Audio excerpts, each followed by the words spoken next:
നമ്മൾ ഇന്ന് ഈ വീഡിയോയിലൂടെ പരിശോധിക്കുന്നത് ഒപ്പോയുടെ ഏറ്റവും പുതിയ ഡിവൈസ് ആയിട്ടുള്ള ഒപ്പോ F23 5G. അപ്പോൾ ഈ ഒരു സ്മാർട്ട് ഫോൺ എങ്ങനെയുണ്ടെന്ന് നമുക്ക് നോക്കാം. ഈ ഒരു ഫോണിൻ്റെ ബോക്സിനകത്ത് ഇതുപോലെ സിം ഇജക്റ്റിംഗ് പിൻ, അതുപോലെ സേഫ്റ്റി ഗൈഡ്, ക്വിക്ക് ഗൈഡ്, അതുപോലെ ഒരു CPU കേസ് നൽകിയിട്ടുണ്ട്. 80 വാട്ടിൻ്റെ ഒരു ഫാസ്റ്റ് ചാർജറാണ് ഈ ഒരു ഫോണിൻ്റെ ബോക്സിനകത്ത് നൽകിയിരിക്കുന്നത്. ചാർജ് ചെയ്യുന്നതിന് വേണ്ടി ഇത്തരത്തിൽ USB A to C കേബിളും ഈ ഒരു ഫോണിൻ്റെ ബോക്സിനകത്ത് നൽകിയിട്ടുണ്ട്. ഈ കാണുന്നതാണ് ഒപ്പോ F23 5G എന്ന സ്മാർട്ട് ഫോൺ. കാണാൻ സാധാരണ സ്മാർട്ട് ഫോണിൽ നിന്ന് എൻ്റർലി ഡിഫറൻ്റ് ആയിട്ടുള്ള ഒരു ലുക്കാണ് ഇത്തവണ ഒപ്പോ F23 5G എന്ന ഈ ഒരു സ്മാർട്ട് ഫോണിന് ഒപ്പോ നൽകിയിരിക്കുന്നത്. ഇതുപോലൊരു വലിയ ക്യാമറ മൊഡ്യൂളായിട്ട് മൊത്തത്തിൽ 3 ക്യാമറകൾ നൽകിയിട്ടുണ്ട്. അപ്പോൾ ഈ ഒരു സ്മാർട്ട് ഫോണിൻ്റെ ഈ ഒരു ബാക്കിലെ ഡിസൈൻ കണ്ടില്ലേ, ഈ ഒരു ക്യാമറ മൊഡ്യൂളിൽ നിന്ന് ഈ ഒരു ഭാഗം നോക്കി ഒരു പ്രത്യേക ലൈൻ സ്ട്രിപ്പ് ഒക്കെ പോകുന്ന തരത്തിലുള്ളൊരു ഡിസൈനാണ്. അതുപോലെ ഇവിടെ ഇന്നോവേറ്റീവ് AI ക്യാമറ എന്ന് ഈ ഒരു ഭാഗത്ത് ചെറുതായിട്ട് എഴുതിയിട്ടുണ്ട്. ഇവിടെ ഇതുപോലെ ഒപ്പോ എന്ന് എഴുതിയിട്ടുണ്ട്. ഇതിൻ്റെ ഈ ഒരു വശങ്ങളെന്ന് പറയുന്നത് ഫ്ലാറ്റാണ്. ഈ ഒരു ലെഫ്റ്റ് സൈഡിലായിട്ട് ഇതുപോലെ സിം ട്രേയും ഇവിടെ വോളിയം പ്രോക്കേസും കൊടുത്തിട്ടുണ്ട്. താഴെയായിട്ട് ഒരു വലിയ കാര്യം കൊടുത്തിട്ടുണ്ട്. 3.5mm ഓഡിയോ ജാക്ക് ഈ ഒരു ഫോൺ അത് നൽകിയിട്ടുണ്ട്, വലിയൊരു കാര്യം. അതുപോലെ ഇവിടെ microphone, USB Type-C charging port,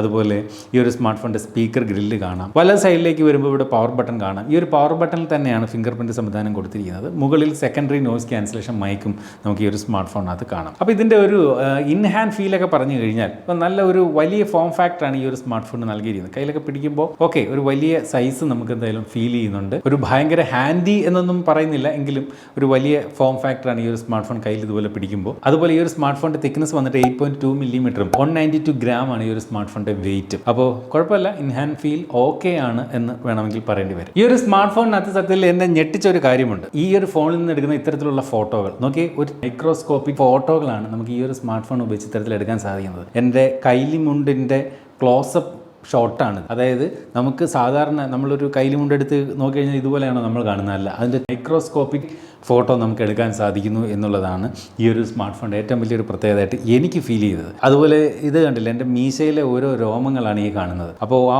ഓരോ രോമങ്ങളെയും ഇത്രയും വലുതാക്കി കാണിക്കാൻ ഈ ഒരു സ്മാർട്ട് ഫോണിൻ്റെ മൈക്രോസ്കോപ്പിക് ക്യാമറയ്ക്ക് സാധിക്കും. ഈ ഒരു ഫോട്ടോ എന്ന് പറയുന്നത് ഇതുപോലെ കൺപീലിയുടെ ഫോട്ടോ എടുത്തതാണ്. അതുപോലെ നമ്മുടെ സ്കിന്നിൻ്റെ ഒരു പാറ്റേൺ ക്ലോസപ്പ് ഷോട്ട് എടുത്തതാണ്. അപ്പോൾ ഇത്തരത്തിലുള്ള ടെലിസ്കോപ്പിക് ഫോട്ടോ എടുക്കാൻ ഈ ഒരു സ്മാർട്ട് ഫോണിനകത്ത് സാധിക്കും എന്നുള്ളതാണ് ഈ ഒരു ഫോണിൻ്റെ ഞാൻ കണ്ട ഒരു വലിയ പ്രത്യേകത. അത്തരത്തിലുള്ള ടെലിസ്കോപ്പിക് ഫോട്ടോ എടുക്കുന്നതിന് വേണ്ടിയിട്ടുള്ള ഈ ഒരു ക്യാമറ സെറ്റപ്പ് എന്ന് പറഞ്ഞാൽ മൊത്തത്തിൽ 3 ക്യാമറകളാണ് ഇതുപോലെ ഈ ഒരു സ്മാർട്ട് ഫോണിനകത്ത് ബാക്കിൽ നൽകിയിരിക്കുന്നത്. 64 മെഗാ പിക്സലിൻ്റെതാണ് ഇതിനകത്ത് നൽകിയിരിക്കുന്ന പ്രൈമറി ക്യാമറ. കൂടാതെ ഈ പറഞ്ഞ പോലെ 2 മെഗാ പിക്സലിൻ്റെ ഒരു മൈക്രോസ്കോപ്പിക് ലെൻസും 2 മെഗാ പിക്സലിൻ്റെ ഒരു ഡെപ്ത് സെൻസറുമാണ് ഈ ഒരു സ്മാർട്ട് ഫോൺ അത് നൽകിയിരിക്കുന്നത്. ഇതിൻ്റെ ഒരു ഫോട്ടോ ക്വാളിറ്റിയെ കുറിച്ച് പറഞ്ഞാൽ ഓക്കെ ആയിട്ടുള്ള ഒരു ഫോട്ടോ ക്വാളിറ്റി തന്നെയാണ് ഈ ഒരു സ്മാർട്ട് ഫോൺ നൽകുന്നത്.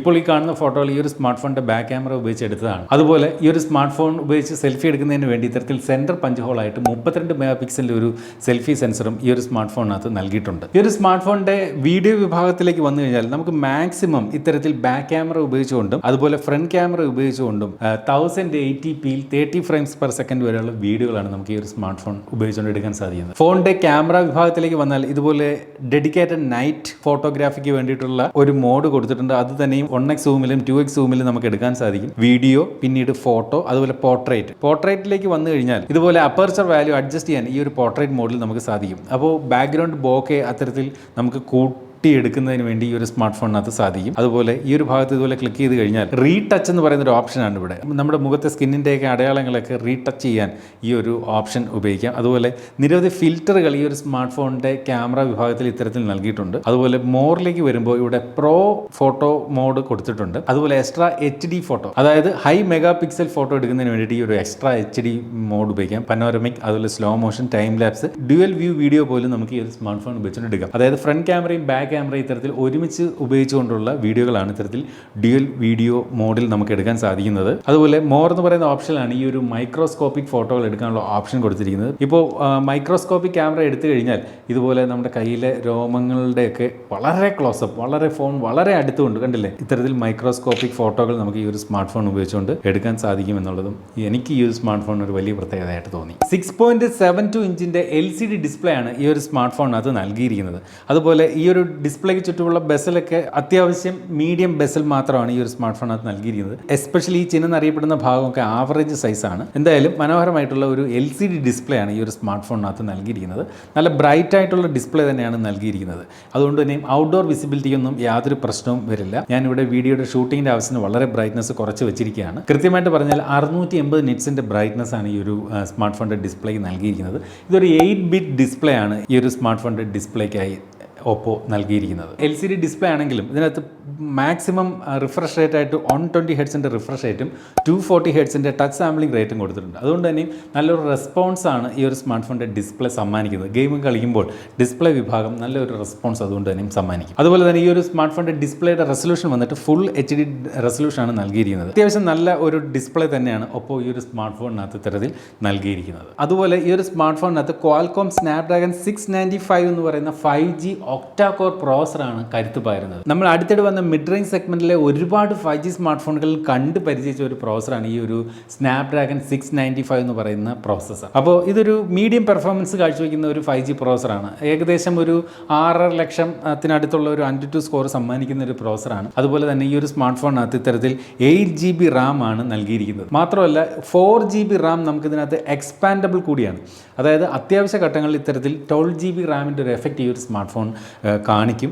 അതുപോലെ ഈ ഒരു സ്മാർട്ട് ഫോണിനകത്ത് പരമാവധി നമുക്ക് 256GB ആണ് ഇതിൻ്റെ ഒരു ഇൻറ്റേർണൽ സ്റ്റോറേജ്. അപ്പോൾ 8GB Ram 256GB internal storage ആണ് ഇതിൻ്റെ ഒരു വേരിയൻറ്റ്. ഒരൊറ്റ വേരിയൻറ്റേ ഉള്ളൂ. എന്നാൽ 2 വ്യത്യസ്ത കളർ മോഡലുകളിൽ നമുക്ക് ഈ ഒരു സ്മാർട്ട് ഫോൺ ലഭിക്കുകയും ചെയ്യും. നമ്മളിവിടെ പരിചയപ്പെടുന്ന ഈ ഒരു കളർ വേരിയൻ്റ് എന്ന് പറയുന്നത് ബോൾഡ് ഗോൾഡ് എന്ന് പറയുന്ന കളർ വേരിയൻ്റ് ആണ്. കൂൾ ബ്ലാക്ക് എന്ന പേരിലൊരു കറുത്ത നിറത്തിലുള്ള ഒരു മോഡൽ കൂടി ഈ ഒരു സ്മാർട്ട് ഫോൺ പുറത്തിറക്കിയിട്ടുണ്ട്. അതുപോലെ ഈ ഒരു സ്മാർട്ട് ഫോണിനകത്തുള്ള റാം എന്ന് പറയുന്നത് LPDDR4X റാമും സ്റ്റോറേജ് ടൈപ്പ് UFS 2.2 അപ്പോൾ ഇതെല്ലാം കൂടെ ചേരുമ്പോൾ ഒരു ഡീസൻ്റ് ആയിട്ടുള്ള ഒരു ഗെയിമിംഗ് എക്സ്പീരിയൻസ് ഒക്കെ നമുക്ക് ഈ ഒരു സ്മാർട്ട് ഫോൺ സമ്മാനിക്കും. ഒരു മീഡിയം ഗെയിമിംഗ് എക്സ്പീരിയൻസ് ആണ് ഈ ഒരു സ്മാർട്ട് ഫോൺ സമ്മാനിക്കുന്നത്. അതുപോലെ ഡേ ടു ഡേ ആക്ടിവിറ്റീസിനൊന്നും യാതൊരു പ്രശ്നവുമില്ല. ആപ്പുകൾ ഓപ്പൺ ചെയ്യുന്നതിനും ക്ലോസ് ചെയ്യുന്നതിനും ലാഗോ അങ്ങനെയുള്ള ഇഷ്യൂസ് ഒന്നുമില്ല.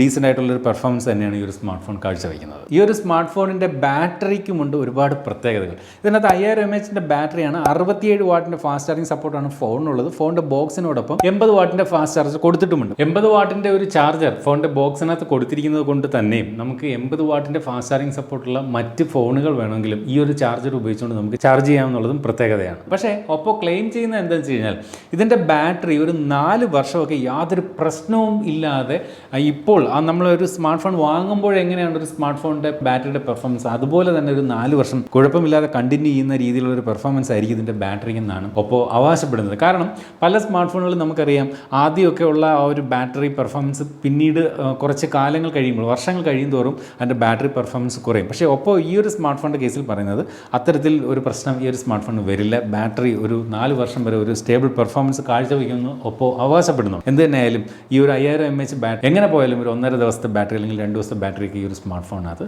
നൽകും. വെറും 18 മിനിറ്റ് കൊണ്ട് നമുക്ക് ഈ ഒരു സ്മാർട്ട് ഫോൺ 50% ചാർജിങ്ങിൽ എത്തിക്കാൻ സാധിക്കും. അതായത് നമ്മളൊന്ന് കുളിക്കാൻ പോകുമ്പോൾ ഒന്ന് ചാർജിൽ ഇട്ടിട്ട് വന്നാൽ നമ്മൾ കുളിച്ചിട്ട് വരുമ്പോഴത്തേക്കും നല്ല രീതിയിൽ ഈ ഒരു സ്മാർട്ട് ഫോണിനകത്ത് ചാർജ് ഉണ്ടാകും എന്ന് ചുരുക്കം. ഈ ഒരു സ്മാർട്ട് ഫോണിനകത്ത് ഇത്തരത്തിൽ ആൻഡ്രോയിഡിൻ്റെ ലേറ്റസ്റ്റ് വെർഷൻ ആൻഡ്രോയിഡ് 13 ആണ് നൽകിയിരിക്കുന്നത്. അതുപോലെ ഒപ്പോയുടെ കളർ OS ആയിട്ടുള്ള കളർ OS 13.1 ഈ ഒരു സ്മാർട്ട് ഫോൺ അതിൻ്റെ ഒരു യൂസർ ഇൻ്റർഫേസ് എന്ന് പറയുന്നത്. ഇതിനകത്ത് ഇത്രയും ആപ്ലിക്കേഷൻസ് നമ്മൾ ഈ ഒരു സ്മാർട്ട് ഫോൺ നിങ്ങൾ വാങ്ങുമ്പോൾ ഔട്ട് ഓഫ് ദ ബോക്സ് നമുക്ക് ഇത്രയും ആപ്ലിക്കേഷൻ ഇതിനകത്ത് പ്രീ ഇൻസ്റ്റാൾ ആയിട്ട് വരും. ഈവൻ ക്യാൻഡി ക്രഷ് പോലും നമ്മൾ അഡീഷണൽ ആയിട്ട് ഇൻസ്റ്റാൾ ചെയ്യേണ്ട ആവശ്യമില്ല, ഇതിനകത്ത് ഇൻസ്റ്റാൾ ചെയ്ത് വരുന്നുണ്ട്. അതുപോലെ ഈ ഒരു സ്മാർട്ട് ഫോണിനകത്ത് ഒരുപാട് ഗെയിമിൻ്റെയൊക്കെ സജഷൻസ് വരുന്ന തരത്തിലുള്ള ഹോട്ട് ആപ്സും അതുപോലെ ഹോട്ട് ഗെയിംസ് തുടങ്ങിയ ഫോൾഡറുകളൊക്കെ ഉണ്ട്. അതിൽ നിന്നൊക്കെ വേണമെങ്കിൽ നമുക്ക് ഇതിൽ കാണിക്കുന്ന ആപ്ലിക്കേഷൻസ് ഒക്കെ ഇൻസ്റ്റാൾ ചെയ്യാം. ഇതിനകത്ത് ഇപ്പോൾ നമുക്ക് ഏതെങ്കിലും ആപ്ലിക്കേഷൻ ആവശ്യമില്ലെങ്കിൽ അത് ഇതുപോലെ ലോങ് പ്രസ് ചെയ്തുകൊണ്ട് നമുക്ക് അവ അൺഇൻസ്റ്റാൾ ചെയ്ത് കളയാൻ സാധിക്കും എന്നുള്ളതും വലിയ കാര്യം. ഇതിൻ്റെ മൈക്രോസ്കോപ്പിക് ക്യാമറ പോലെ ഞാൻ ഈ ഒരു സ്മാർട്ട് ഫോണിൽ കാണുന്ന മറ്റൊരു വലിയ ഹൈലൈറ്റ് എന്ന് പറയുന്നത് ഇതിൻ്റെ സോഫ്റ്റ്വെയർ അപ്ഡേറ്റ് ആണ്. 4 മേജർ ആൻഡ്രോയിഡ് അപ്ഡേറ്റുകൾ ഒപ്പോ ഈ ഒരു സ്മാർട്ട് ഫോണിൽ നൽകുമെന്ന് പറയുന്നുണ്ട്. അതായത് ഇപ്പോൾ ആൻഡ്രോയിഡ് 13 ആണ്, Android 14, Android 15, Android 16 and Android 17 വരെയുള്ള അപ്ഡേറ്റ് ഈ ഒരു സ്മാർട്ട് ഫോണിൽ കിട്ടും. സാധാരണ മിഡ് റേഞ്ച് സ്മാർട്ട് ഫോണുകളിൽ അല്ലെങ്കിൽ ഈ ഒരു സ്മാർട്ട് ഫോണിൻ്റെ പ്രൈസിംഗ് ഉള്ള മറ്റു ഫോണുകളിൽ ഇത്രയും 4 വർഷത്തെ സോഫ്റ്റ്വെയർ അപ്ഡേറ്റ് അങ്ങനെ അധികം ബ്രാൻഡുകൾ നൽകുന്നില്ല. അതുപോലെ തന്നെ 5 വർഷത്തെ സെക്യൂരിറ്റി അപ്ഡേറ്റ് നമുക്ക് ഈ ഒരു സ്മാർട്ട് ഫോണിനകത്ത് ലഭിച്ചുകൊണ്ടിരിക്കും. ചുരുക്കി പറഞ്ഞാൽ 5 വർഷം വരെ നമുക്ക് സോഫ്റ്റ്വെയറിൻ്റെ ഭാഗത്തു നിന്നുള്ള സെക്യൂരിറ്റി അപ്ഡേറ്റുകളൊക്കെ നമുക്ക് വരും.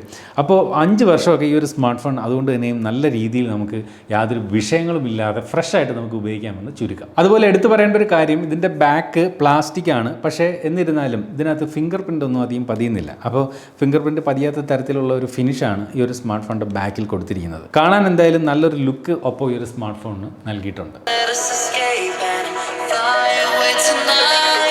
നല്ല ലൗഡായിട്ടുള്ള സ്പീക്കറാണ് ഈ ഒരു സ്മാർട്ട് ഫോൺ അത് നൽകിയിരിക്കുന്നത്. സ്റ്റീരിയോ സ്പീക്കറാണ് കൊടുത്തിരിക്കുന്നത്, അതൊരു വലിയ കാര്യമാണ്.